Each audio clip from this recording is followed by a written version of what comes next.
Hello guys, good morning. Nandito naman tayo sa ating alagaan. Sa ngayon, pakain tayo ng ating mga manok at bibi.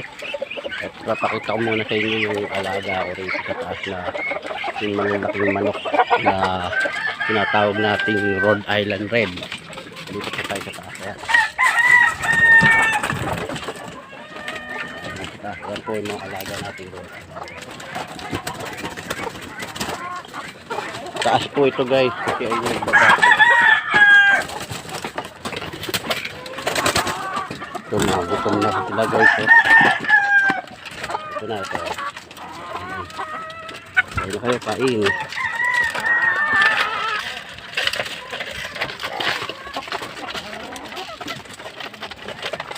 Ayan sila guys.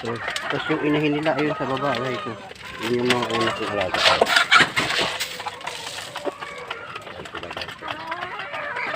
Ano tayo?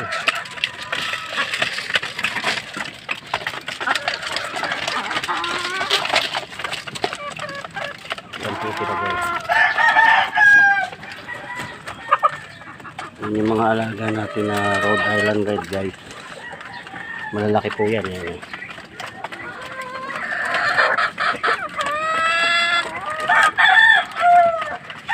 Tapos ito naman po yung mga nakakawala natin guys.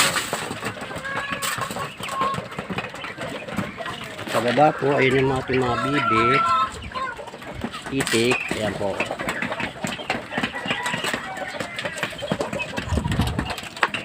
Guys, yan. Nakain na po sila guys. Kasi ito nga pala guys yung ginawa nating bubong ng ating nipa po yan, nipa. Saka dahon ng niyog. Tapos tinakpan natin sa ibabaw ng lona para pag umuulan guys. Kasi kasalukuyan po natin nire-renovate pa itong aking kulungan. Ayan guys, nakita nyo, luma na kasi yung ano nyo. Sira na yung mga lona nyo. Wala tayong budget guys. Ayan guys, ito nyo. Malak kumain nyo guys. Masigla sila sa amalak.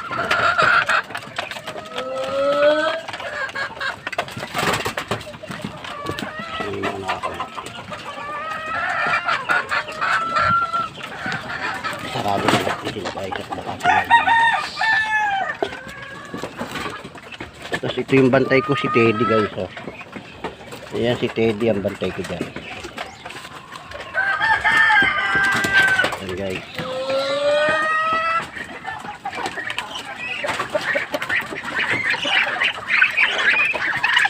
So guys, sa magandang umaga. Salamat sa panonood. Follow nyo ako ha. Maraming salamat.